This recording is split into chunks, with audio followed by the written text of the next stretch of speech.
If you live in the UK, you've probably noticed your local supermarket shelves look like this. Over the past few days, shops in the country have been facing shortages of tomatoes and other vegetables, to the point where Asda, Britain's third largest supermarket chain, even introduced a temporary 3-pack limit on tomatoes, while another called Morrison's said it would impose a cap of 2 items per person.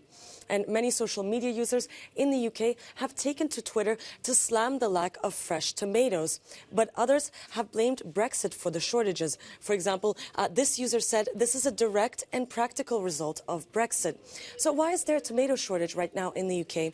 Well, the Cube has looked closer at what's really going on.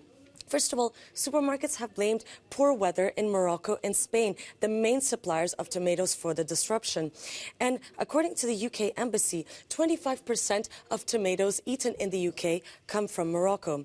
And it's true that both Morocco and Spain have experienced unusually cold temperatures over the past few weeks. The director of the British Retail Consortium told us via email, difficult weather conditions in the south of Europe and northern Africa have disrupted harvest for some fruit and vegetables, including tomatoes and peppers. But Morocco and Spain also supply other EU countries, and many users on social media have posted pictures of fully stacked shelves, like, for example, here in France. So what's the reason behind this? Well, we asked the question to Chris White, director of FruitNet.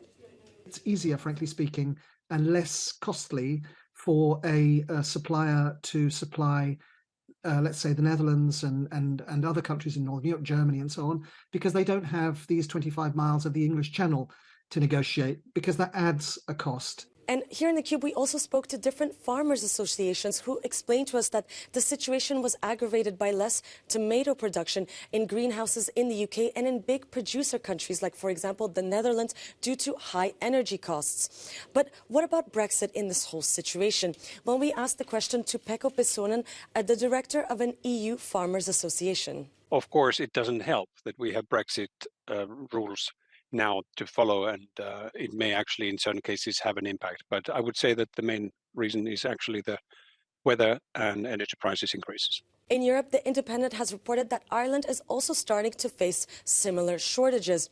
And according to growers and experts that we spoke to, the situation might take a couple more weeks before you start seeing tomatoes back again on your supermarket shelves.